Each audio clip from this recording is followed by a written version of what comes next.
Hi guys, welcome back to the backlog. Today I want to talk about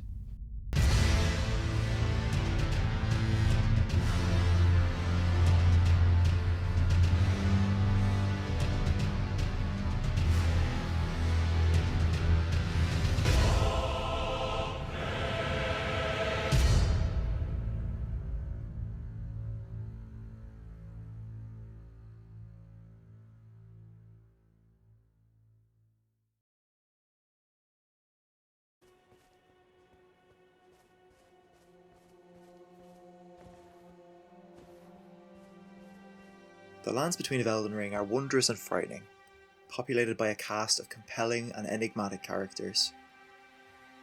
When it comes to fan favourites, there's a few names you'll see crop up over and over, like Ranni, the cunning heir to the legacy of the stargazing Carian royals, Blythe, the half-wolf, her faithful and soft-spoken protector, and of course who could forget the adorable Turtle Pope, the stout warrior jar Iron Fist Alexander, or tiny, valiant Leonard.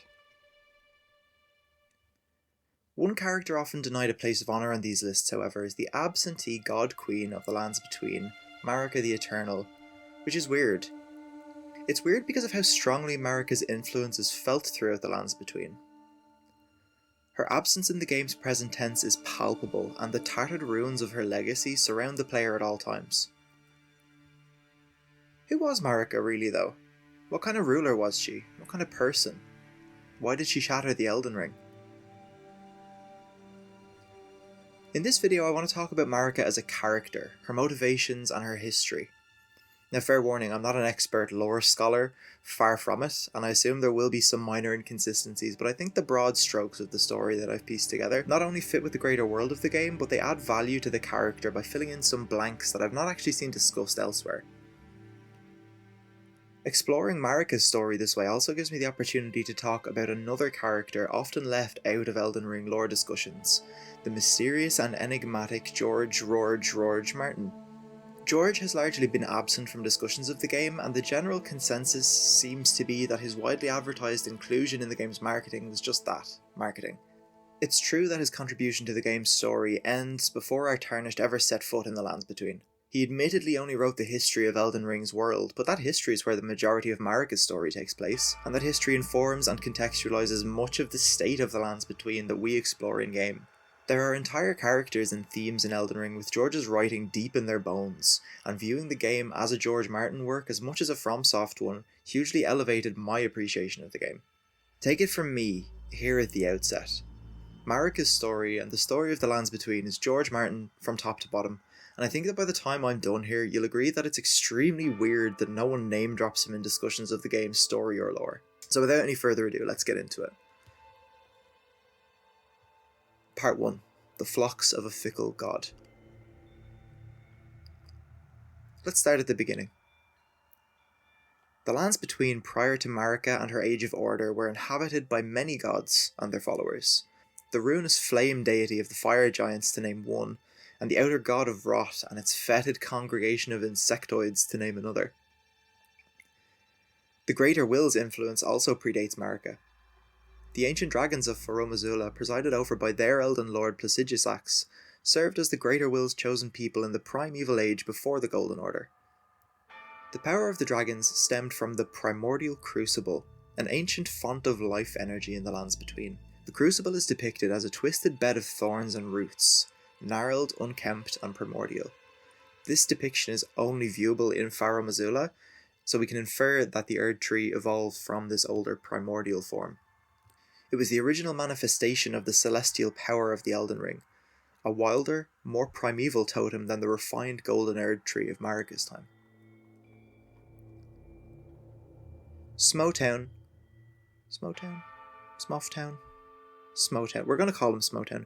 Smotown has an excellent video that posits that the ancient dragons were, in a very Promethean way, purposefully created by the Greater Will to bear the Elden Ring as its first congregants in the lands between. And I'm a complete believer in this idea. The crucible is described as a great melting pot of primordial life. A crucible in the real world is a container in which metal can be heated and mixed to create alloys, but in this wellspring of ancient life, horns, claws, tails and flesh melted and flowed in the place of molten metal. I don't think that it's a reach to assume that the ancient dragons were the intended result of this mixing process.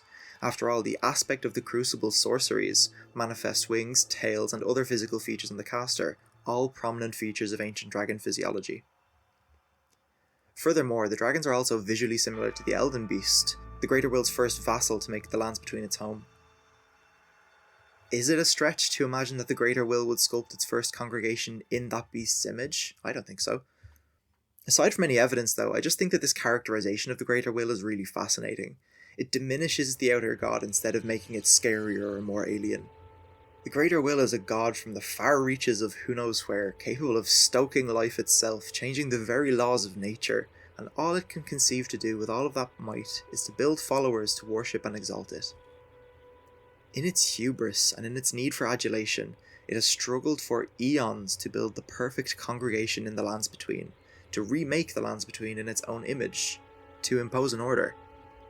In this way, the Greater Will is a futile god, doomed by its own misguided perfectionism to vainly sculpt and then abandon its own worshippers forever and into infinity until there is no more beyond. More like the greater fucking loser, am I right? By chance or design, the power of the Greater Will began to take on a new form though, outgrowing the ancient dragons. This evolution away from the Crucible's primal power and toward the refinement of the Erd Tree left the dragons less and less suitable as the Greater Will's chosen people. They had been built too closely in the Greater Will's image. Like it, they were immortal, unchanging, and stagnant. They could not adapt, they could not evolve. And so it was that they would be abandoned for a new flock, the Numen, Marica's people.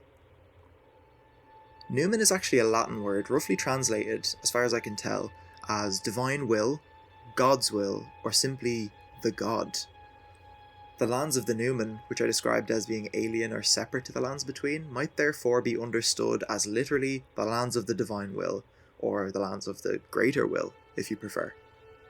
Under Marica, the vestiges of the Crucible's wild, primordial power were cast aside. Remnants of the Crucible were shunned in favour of a more exacting application of the Elden Ring's power, the Golden Order. The dragons were fated to recede into the mists of history, while Marica and the Numen took centre stage. I like the implications of this reading of the lore a whole lot. Interpreting the Numen as having inherited the favour of the Greater Will after its abandonment of the dragons adds context to the war that was to come between the dragon remnants and Marica's forces. That conflict is described as a bitter one, which makes a lot more sense if we imagine that the dragons were abandoned by their god. Lending further credence to this interpretation of the lore is Grandsax, the immense dragon whose corpse remains in the capital city of Leyndell during the events of the game.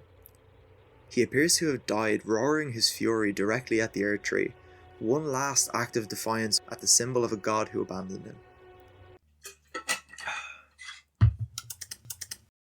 Now, for the sake of accuracy, I do have to hedge my bets a little bit here. It's unclear from the lore whether Marica and the Numen were truly purpose-built to be the Greater Will's perfect worshippers. What is clear though is that Marica journeyed to the Lands Between from her Numen homeland under the auspices of the Greater Will, and began a resolute and inevitable conquest. I wonder though, how must Marica have felt here? She'd been plucked from relative obscurity, or maybe even expressly fashioned as a catalyst of divine power.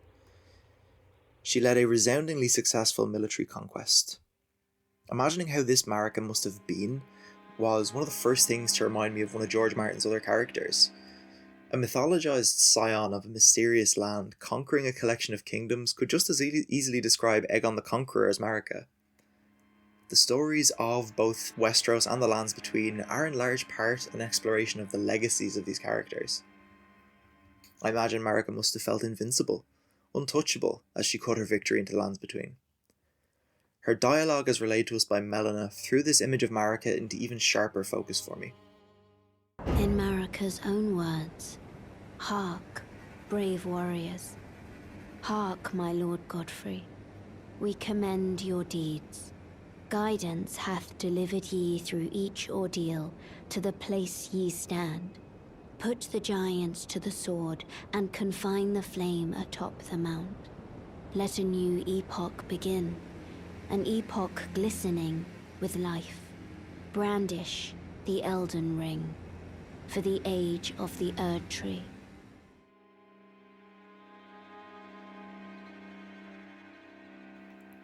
I'm now taking this opportunity to cha-cha slide into talking about my most insane Elden Ring theory. I call it the chronological churches theory. This quote from Marica is given to the player at the first church of Marica. I believe, and this is some weapons grade tinfoil here, so please beware, I believe that this relates to the quote's timing chronologically. I think that the names of the churches of Marica give us clues to the order and the context in which to interpret the quotes that Melina relays there. If that's true, these could be the earliest recorded words that we have from Marica, from the very end of her first crusade. At this point she's already taken Godfrey, a barbarian war chief, for a husband. Her words crackle with purpose and confidence as she rouses her troops for battle. At this point in her life I picture her as confident, brash even. Not mad with power by any means, but certainly comfortable with its mantle and liberal in its application. She has no questions or qualms about her conquest. Her forces deliver her to victory, where she spitefully places her final surviving enemy, the last of the fire giants, in the shackles of a terrible curse before returning home to Leyndell. Her enemies have been ground beneath her heel, and the influence of the outer gods is all but purged from the realm on behalf of the greater will. Part 2. The Golden Lineage and the Seeds of Doubt. Following Marica's military successes, she gave birth to her first son, Godwin the Golden. I think it's at this point that it actually becomes really important to conceptualise the story through the lens of George Martin's other work. The firstborn son of a powerful family is a familiar archetype for George. He's written many stories about the status and the political power inherited by such men, their heroic deeds and then their tragic downfalls. If you've seen House of the Dragon, think back to how the birth of Alicent Hightower's first son upset the balance of power in the Seven Kingdoms. A healthy crown prince in a George Martin story is an individual to be adored, honoured and celebrated, as much a symbol as a person, for better or worse. For his part, Godwin was surely beloved by the common folk, honourable and beautiful, as wise as he was brave. Godwin is described as the very picture of a valiant knight, golden-haired, noble and merciful. To draw yet another parallel to Westeros, Godwin to me feels like an echo of Rhaegar Targaryen, not only in looks but also in what they meant to their respective kingdoms. Both men were living icons of the vitality of their respective dynasties, representatives of ages of wonder, the ages of heroes and chivalry that they lived in. If there's one thing that George Martin loves more than a knight in shining armour though, it's the drama and conflict of seeing such an icon brought low. George often ends the lives of the most chivalrous knights tragically. In Rhaegar and Godwin's case, their deaths herald the death of an era of legends and the birth of a darker, greyer, more tumultuous time. Godwin's fall is still a ways away in this story though. We're still in the halcyon early days of Marica's reign right now.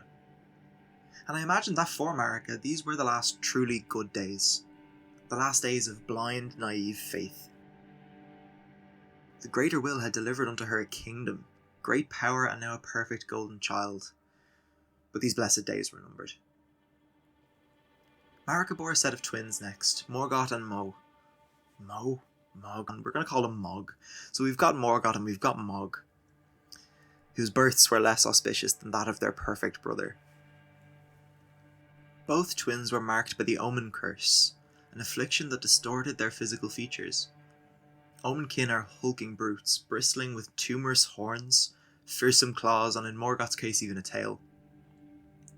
Interestingly, these features are all aspects of the Crucible, callbacks to that primordial and savage manifestation of the Greater Will's power that predated Marica and the Golden Order. The twins were seen as fell portents, and were condemned to live hidden away in squalor beneath the capital, held in bondage by shackles imbued with the power of the Elden Ring, and graven with golden runes. A question that I've not seen asked before is who actually decided this fate for the twins? Who would have the authority and the ability to use the golden magic of the Greater Will to imprison two demigods? I think we can surely rule out Godfrey, the Elden Lord and Marica's husband. Godfrey felt great love for at least Morgott. We see him embrace his dying son near the end of the game, holding him tenderly and comforting him as he passes. I'm going to break off again on a tangent for a second, just for a second I promise, to call out how much I love this moment. We so rarely get to see NPCs have relationships with one another in From's games, and this moment of tenderness is so interesting and so subversive as a characterization for Godfrey, the legendary warrior man, second to last boss fight in the whole game. If ever they were going to hype a character up, this would be it. This would be the time.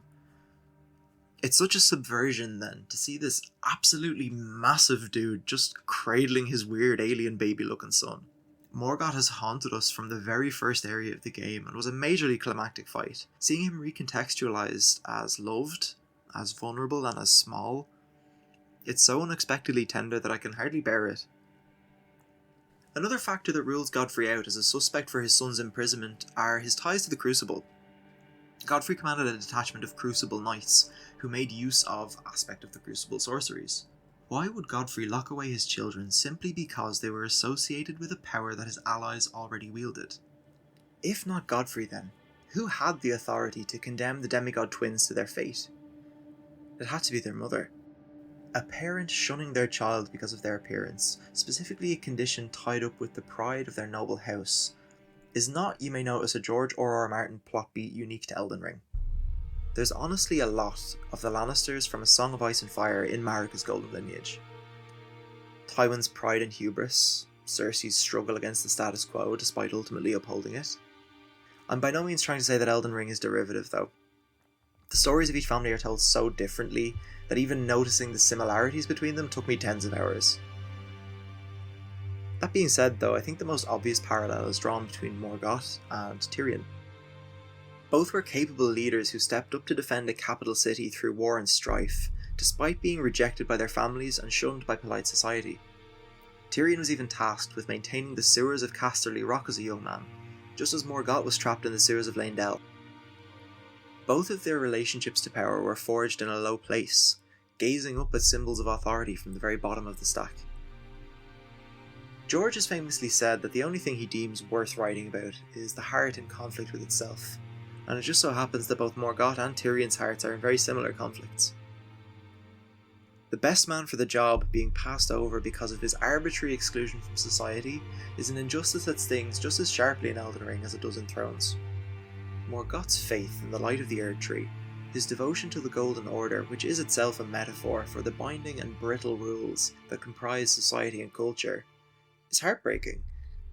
It's sad as fuck. Morgott devoted his life to serving and upholding the very norms that sentenced him and his brother to a childhood in the shunning grounds, locked in an unrequited love affair with an absentee god. Tyrion at least gets the painful catharsis of escape, of retribution against his father, an opportunity to see what he might become without the expectations of his family weighing upon him. Morgott is a willing servant to the order that oppressed him until his last breath. A question about all of this still haunts me though. Were the Omen twins locked away by Marica's choice alone? Personally, I think it unlikely that it was a decision she made willingly. No, I think the Greater Will wished to suppress all reminders of that older, wilder manifestation of its power, and ordered the imprisonment of the Omen twins. Nothing personal, just a matter of keeping the Erd Tree good and pruned. If the order to lock the twins away came from the Greater Will itself, and I really do think that's the most likely scenario, Marica must have been distraught. Receiving such an order must have been a crushing blow to her ego, a devastating reminder that her position of power was not nearly as concrete and eternal as she might have thought.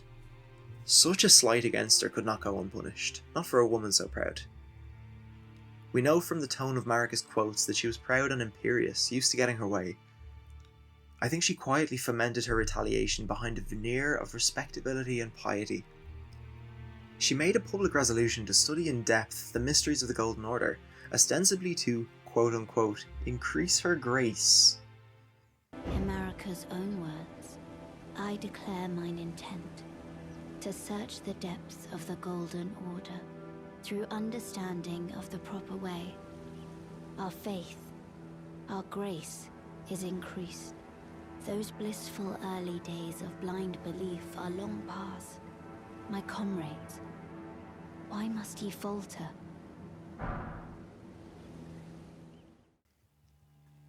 One does have to wonder though, given the performative way that she announced this plan to her subjects, whether it might have been a front, an excuse to probe the doctrines of the Greater Will, to glean what information she could about her divine benefactor. This quote also speaks to a crisis of faith in the general populace, perhaps stemming from the birth of two fell omens to the royal family. These twins would have been reminders that the Erd Tree, the Greater Will, and the Golden Order were perhaps not so perfect as they promised.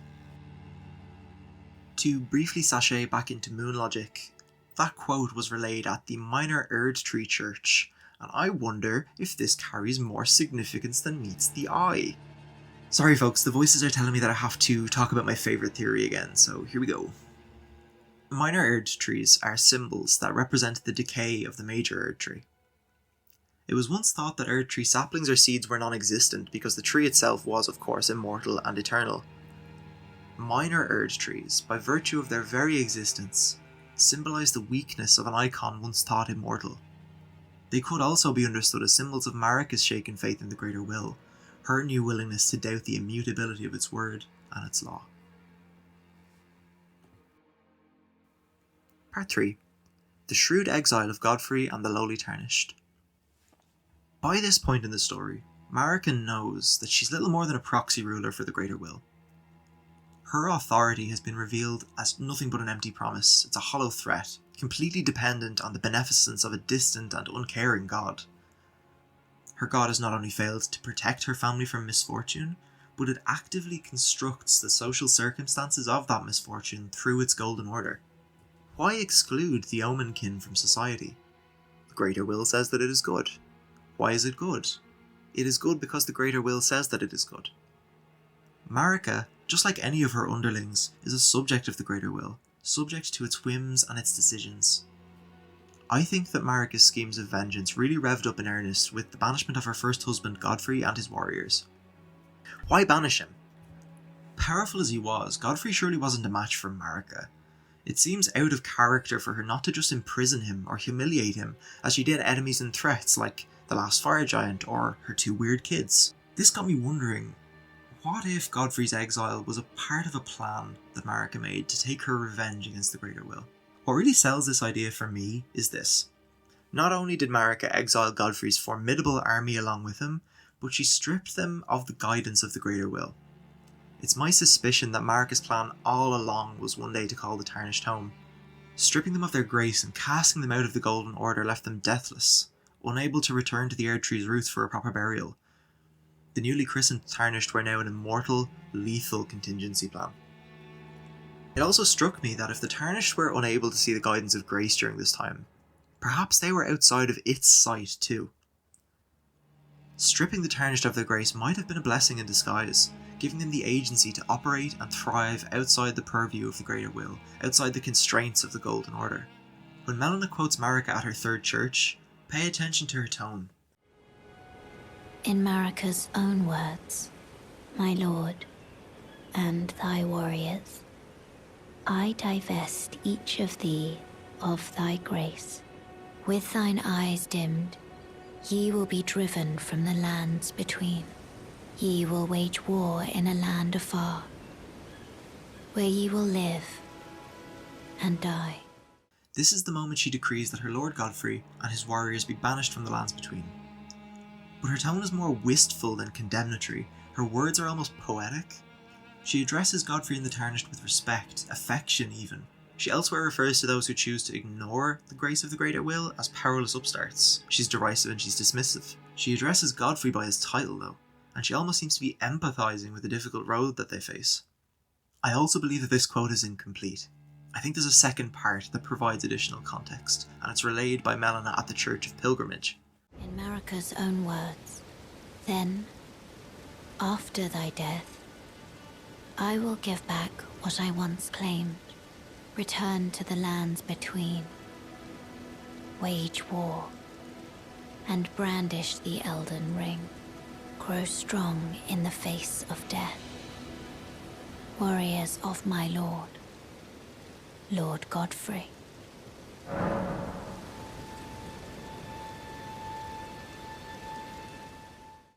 Marica always planned for the Tarnished to return, always wanted them to usurp the Elden Ring.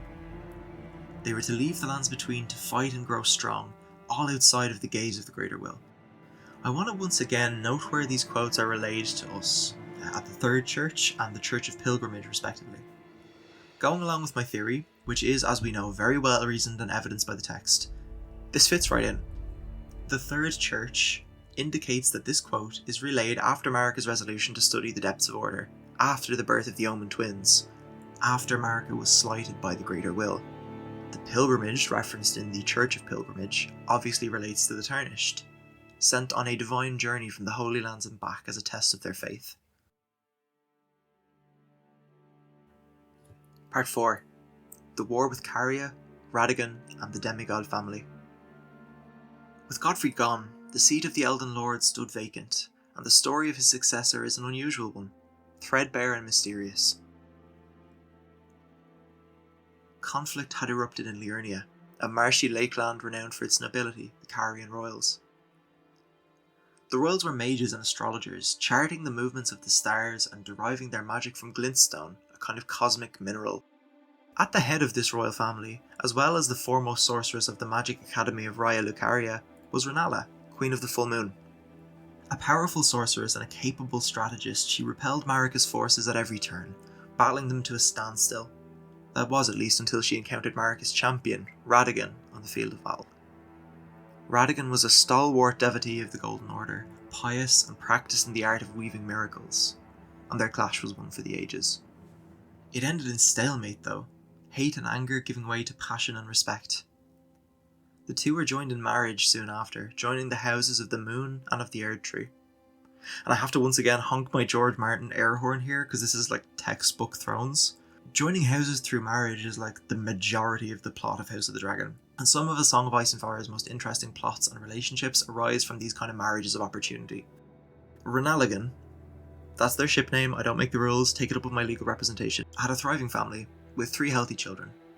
Rani, Rykart, and of course Radan. At least I think they had 3, but honestly I could be wrong, the entire family all have aura names. Radagon wasn't idle in his years with Rennala, becoming highly proficient in the art of sorcery.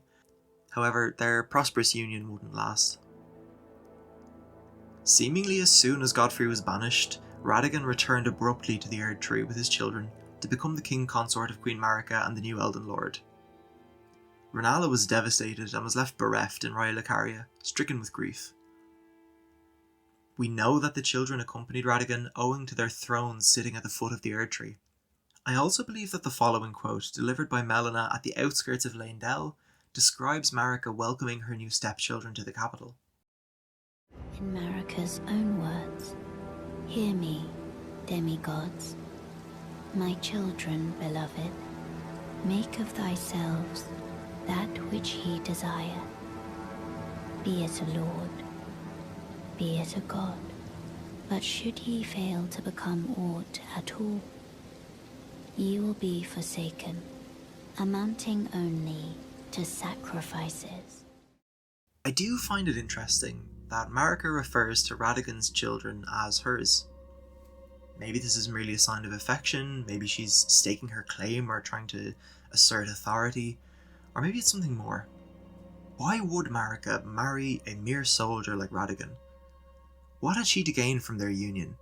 To shed some light on the relationship between Marica and Radagon, you have to first understand that they're one and the same. Whether they were a single soul shared between 2 bodies, or 2 souls passing control of one form back and forth is up to interpretation. There's evidence supporting and refuting both points of view. In the always one person corner, a sculptor had time to hide Radagon's secret in a great statue of the man, indicating that he and Marica were joined for quite some time. In the polymerization corner, however, we have another Marica quote. In Marica's own words, O Radagon, leal hound of the Golden Order, thou art yet to become me. Thou art yet to become a god. Let us be shattered, both. Mine other self. This quote we get from Melina when we rest in Marica's bedchamber, where she and Radagon surely exchanged these terse words away from prying eyes. Perhaps the two were one individual at one point, and were split in 2 by some force. I noticed that there's no mention of Radagon prior to the war with the Fire Giants, and I wonder if perhaps something happened to split Marica's spirit in 2, something that caused Radagon to sport that flowing red hair that he wore with such shame. Honestly though, this period in Marica's reign is kind of a blind spot for me. Working out what motivations she and Radagon had is tough. Rhaegar on the one hand seems to have genuinely acted in good faith and to have loved her husband and her children. Radagon, on the other hand, is a complete enigma to me. If his plan to marry Rhaegar was a strategic play, it was a brilliant one. He crippled the power of the Carians. They were no longer the sole wielders of glintstone sorceries, and their dynasty had been subsumed by the Golden Order. Why did Radagon leave his loving wife with his shard of the Elden Ring? Why did Marica remarry at all? These aren't questions that I'm equipped to answer, and I unfortunately have to leave this chapter of her story in relative darkness. Regardless though, the trail does pick up fresh on the other side of these events. Marica wound up with a brood of powerful children, and had another two with Radagon, Malenia and Mikola. She had a husband who'd mastered magic and sorcery beyond the purview of the Golden Order, and no threats in the lands between stood to distract her from her grudge against her distant master. Even the best laid plans can go awry though. A very destructive spanner had indeed made its way into the workings of Marica's court. Radagon's daughter Rani did not take kindly to being torn from her home, it seems, and she wrought a ruinous vengeance on Marica. Part 5. The Fall. Marica's children with Radagon, Malenia and Mikola, were her second set of twins. Like her first, they too were born afflicted. Mikola, for his part, was cursed with eternal youth, a mocking reflection of his mother's immortality. Malenia's curse was crueler still. She became a vessel for the ancient outer god of the scarlet rot, which ate away her skin and attacked her limbs. Both children were Empyrean, capable of succeeding their mother as the next vessel for the Elden Ring. Mikola was a gentle soul, gifted with great intelligence, but his concern for his twin eventually turned outward to all forsaken creatures that lived outside the light of the Erd Tree. Would his conquering mother, who committed more than one genocide and locked her own two children in a sewer for all eternity, really see him as a worthy successor? Malenia, on the other hand, was a talented warrior, but by the time she came of age, she was devoted only to Mikola, with no aspirations for the mantle of queen. So it was, I imagine, that attention turned to Rani, who was chosen as an Empyrean by the envoys of the Greater Will, the Two Fingers. Imagine Marica's anguish here, her frustration. A second set of twins had been born cursed. Neither child had the conquering will to truly succeed her, and to add insult to injury, her stepchild had also been named as a possible successor. Rani had no love for the Golden Order, and was instead closely tied with the cold, lunar magic of her mother. Surely the relationship between the two was adversarial. How like George Martin, once again, to write an older queen in rivalry with a younger, upstart princess, echoing Cersei Lannister's conflicts with the other women she saw as competitors. Rani, for her part, is also a textbook example of Martin's characterization. A noble with no interest in their duties or inheritance, a princess who wished to devote herself to her own interests. Nobility in Martin's writing is at once a privilege and a responsibility, a great gift and a terrible weapon. Power, to George Martin, is in some ways dehumanizing. It has a transformative influence on perspective and worldview. It dehumanizes not only its wielder by elevating them above the masses, but also robs the masses of their humanity in the eyes of the wielder. Nevertheless, some rise to meet the responsibility of their station, like Tyrion or Morgoth. Others turn their back on the mantle of nobility, opting instead to pursue their own aims, like Rani or Arya Stark. The Night of the Dire Plot, or the Night of the Black Knives as it came to be known, is one of the most consequential events in the history of the Lands Between. Rani had been chosen by the Two Fingers to succeed her stepmother as God Queen of the Realm. Her relationship with Marica was likely rocky, if not openly hostile. The walls were closing in and she was getting desperate. Rani's tie to the Fingers and to her Empyrean destiny was one of the flesh. Her corporeal form was tied to the agents of the Greater Will, but her soul was not. How then to get rid of her physical form, but maintain her soul? The answer lay with the Rune of Death, long since removed from the Elden Ring and from the Golden Order that governed the world. The rune was kept under lock and key, guarded by the Queen's ferocious half-brother Malekith, and Rani needed to steal it.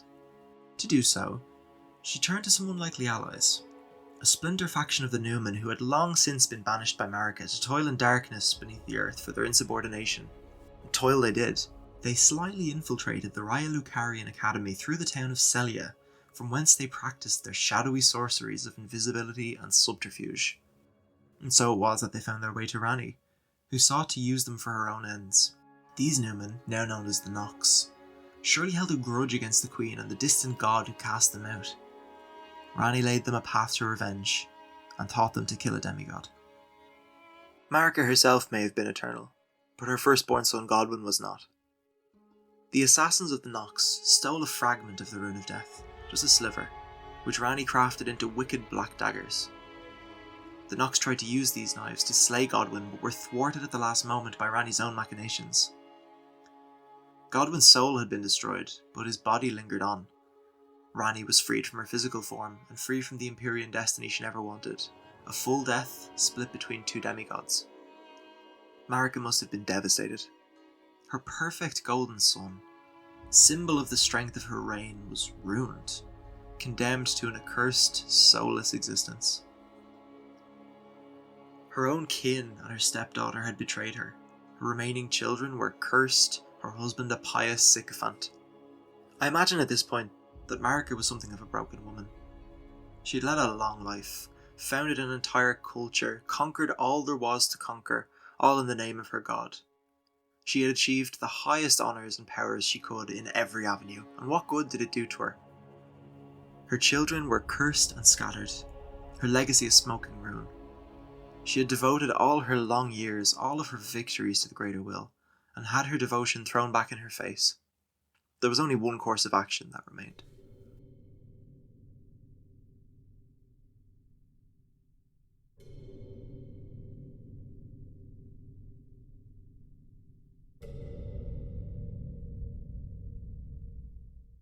Part 6. The Shattering. Marica finally had nothing more to lose. It was the greater will that chose Rani as her successor, spurring her to action. It was the greater will that had decreed that her sons be locked away in the shunning grounds. The blade of its influence was constantly at her throat. She had access to only one thing that could hurt the greater will. Only one thing that it valued. It had plunged a great harpoon into the heart of the lands between untold eons ago, and had been using it to manipulate them ever since. The Elden Ring, the great engine of creation, the machine by which the greater will could weave the laws of nature and the unspoken laws of society and culture into a perfectly ordered tapestry. As long as the Elden Ring remained, the greater will would literally hold the power of life and death over the lands between. If Marica herself could no longer be compelled to act as a conduit for the power of the greater will, she would simply be replaced. She knew that destroying it would mean her end.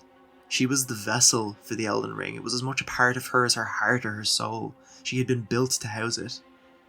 But what was there for Marica to live for at this point? After all her false conquests and victories on behalf of her god, only in death could she finally do something truly of her own volition, finally exert her will against God.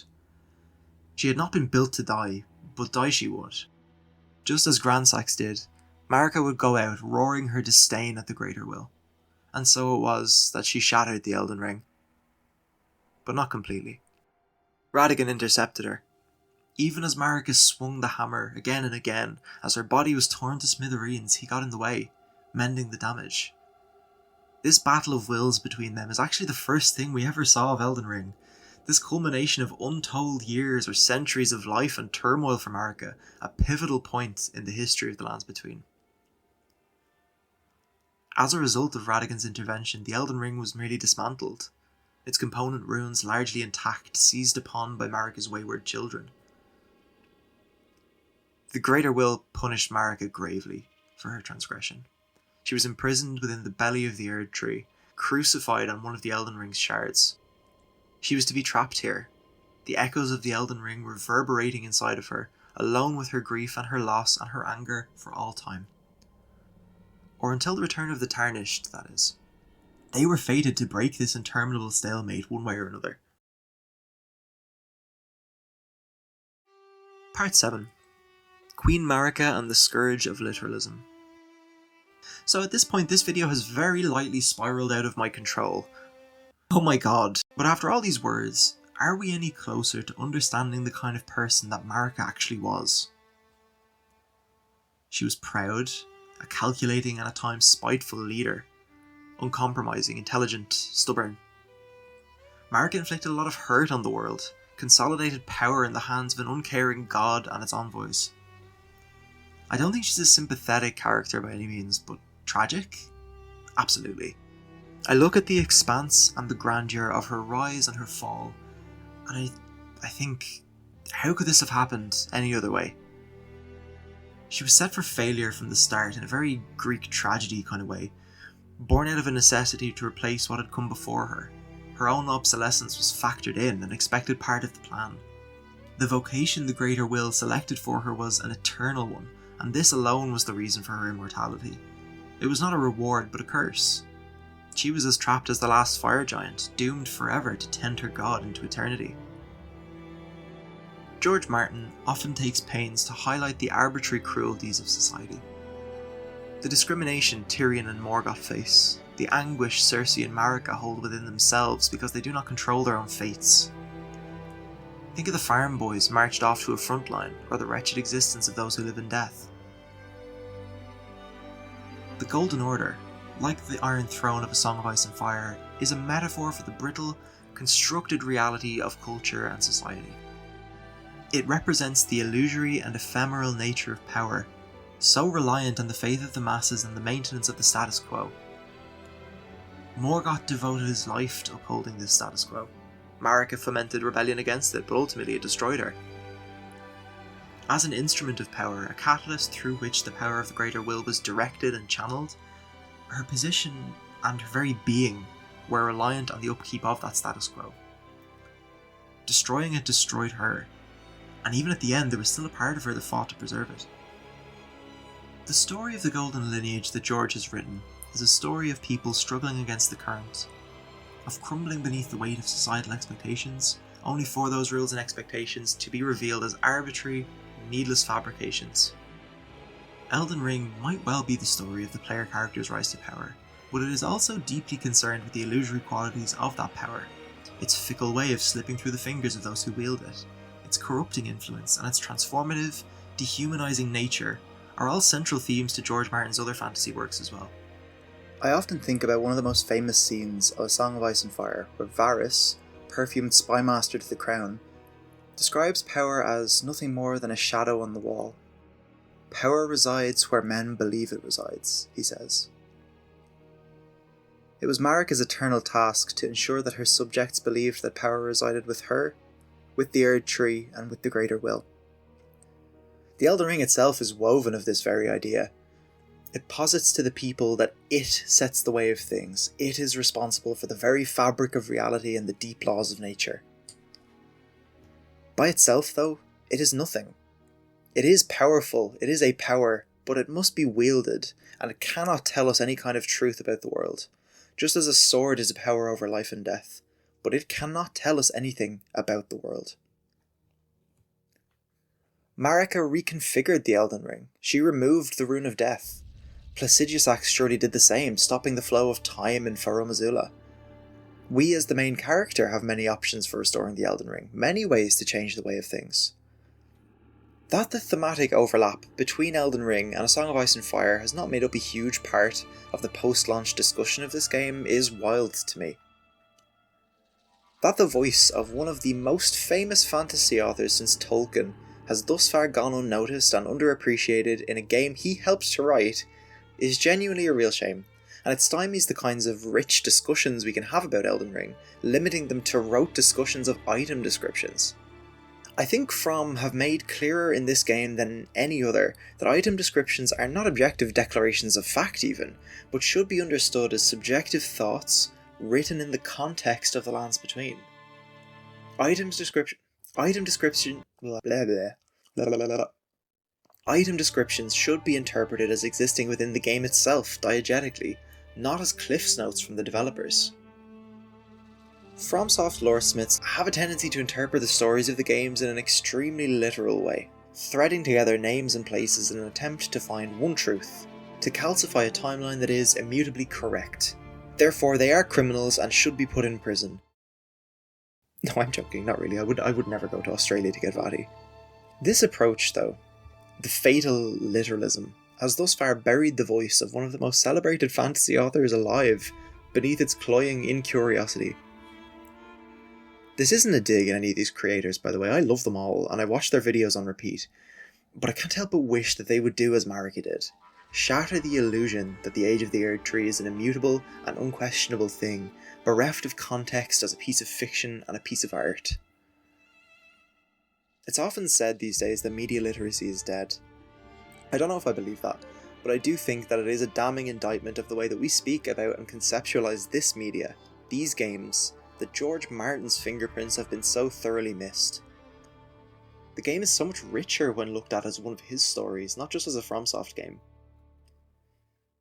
I hope that in some small way this video is able to broaden the discussion about this game that we all love so much. So thank you for watching. Please like, share and subscribe. Look how long this video is. I think I've earned it. Oh my god, this video was so long. Okay, so thank you for watching. The word count on this one really got away from me.